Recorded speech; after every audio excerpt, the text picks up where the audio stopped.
Everyone, आज हम बात करने वाले हैं क्लास 11 के बायोलॉजी जो कि फर्स्ट चैप्टर है द लिविंग वर्ल्ड। इसमें से जो diversity in the living world है जो कि यूनिट का नाम है, उसमें जो फर्स्ट पैराग्राफ पे जो दिया हुआ था फर्स्ट पेज पे उसको पढ़ा चुके, आप लोग उसे एक बार देख लीजिएगा। उसमें जो भी इम्पोर्टेंट पॉइंट था, जो इम्पोर्टेंट लाइन था वो एनसीईआरटी से भी करवा दिया और उसे हम लिखकर भी बताया पूरा डिटेल एक्सप्लेनेशन के साथ, तो आप उसे पहले एक बार देख लीजिएगा।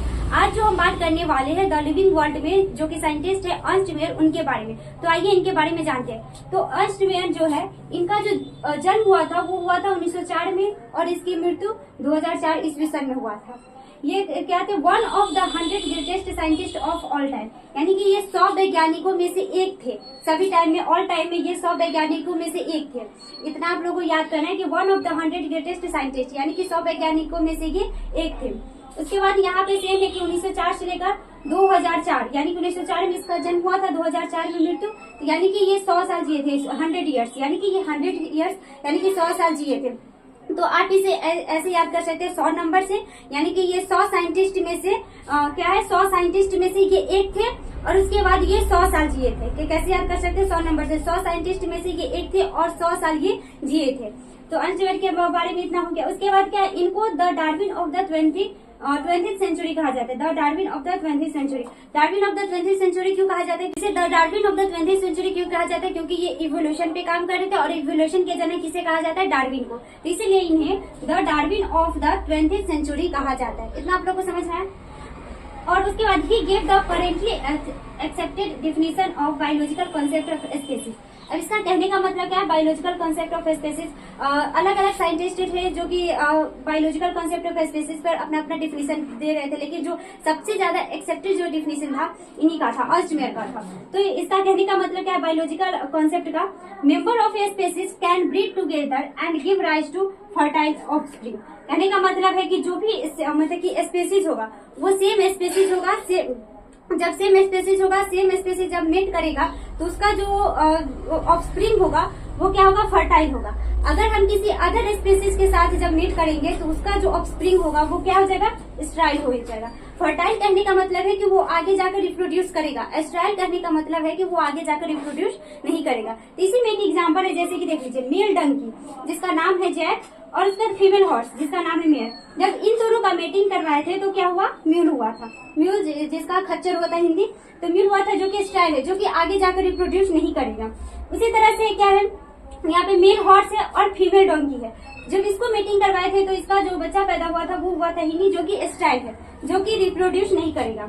आगे है female line, sorry male line और फीमेल टाइगर। जब इसका मेटिंग करवाए थे तो क्या बना था?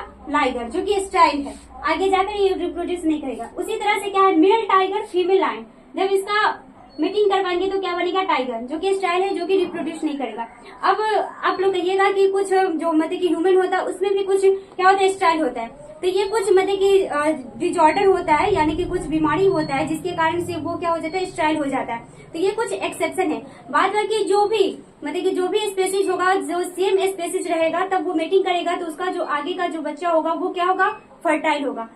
नहीं तो अगर दूसरे स्पेसीज से जब मेटिंग करेगा तो उसका बच्चा क्या हो जाएगा? स्टाइल हो जाएगा। कि जैसे देखो यहाँ पे डंकी है और ये किसी के साथ मीटिंग किया? हॉर्स के साथ। जब हॉर्स के साथ दूसरे स्पेसीज के साथ मीटिंग किया तो जो उसका बच्चा मेल हुआ था वो स्टाइल हुआ था, जो कि आगे जाकर रिप्रोड्यूस नहीं करेगा। तो इस जो कॉन्सेप्ट है, यानी कि बायोलॉजिकल कॉन्सेप्ट ऑफ स्पेसीज, अगर इसके एंगेस्ट अगर कोई काम करेगा तो उसका जो भी बच्चा होगा वो स्टाइल होगा, जो कि आगे जाकर रिप्रोड्यूस नहीं करेगा। और जो इस कॉन्सेप्ट को पालन करेगा, जो इस पे फॉलो करेगा, यानी कि सेम स्पेसीज के साथ मीटिंग करेगा, तो जो उसका जो ऑफस्प्रिंग होगा, जो बच्चा होगा, वो क्या हो जाएगा? हमारा फर्टाइल होगा, जो कि आगे जाकर रिप्रोड्यूस करेगा। तो ये इन्होंने जो करेंटली एक्सेप्टेड डेफिनेशन दिया था, क्या दिया था? बायोलॉजिकल कॉन्सेप्ट ऑफ स्पेसीज, यानी कि सेम स्पेसीज ब्रीड करेगा, मतलब यानी कि मीटिंग करेगा तो उसका जो बच्चा होगा वो क्या हो जाएगा? फर्टाइल। अन्यथा क्या हो जाएगा? दूसरे स्पेसीज के साथ करेगा तो क्या हो जाएगा? स्टाइल। फर्टाइल कहने का मतलब रिप्रोड्यूस करेगा, स्टाइल कहने का मतलब नो रिप्रोड्यूस करेगा। तो आप लोग इतना लिखिए। अर्नस्ट मेयर को 3 प्राइजेस के साथ सम्मानित किया गया था, इन्हें क्या कहा जाता है? 3 प्राइजेस के साथ जिन्हें सम्मानित किया जाता है उन्हें क्या कहते हैं? ट्रिपल क्राउन ऑफ बायोलॉजी कहते हैं। यानी कि बायोलॉजी में ये 3 प्राइजेस के साथ सम्मानित किया गया था, इसलिए इन्हें क्या कहते हैं? Triple crown of biology. जिनमें से जो इसका प्राइज था, बाल्जन प्राइज, उसके बाद क्या था? इंटरनेशनल प्राइज ऑफ बायोलॉजी, और उसके बाद क्या है क्राफोर्ड प्राइज। तो ये भी क्वेश्चन पूछा जा सकता है कि किस वैज्ञानिक को ट्रिपल क्राउन ऑफ बायोलॉजी कहा जाता है, तो किसे कहा जाता है, अर्न्स्ट को। तो आप लोग का आंसर क्या हो जाएगा, अर्न्स्ट। तो इस तरह से क्वेश्चन पूछा जा सकता है। और कौन कौन से प्राइज से सम्मानित किया गया था, तो कौन कौन सा प्राइज हो सकता है इसमें, Balzan prize, international prize of biology, Crafoord prize.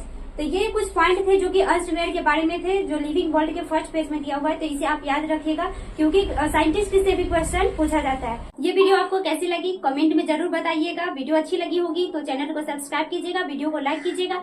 मिलते हैं नेक्स्ट वीडियो में, तब तक के लिए बाय।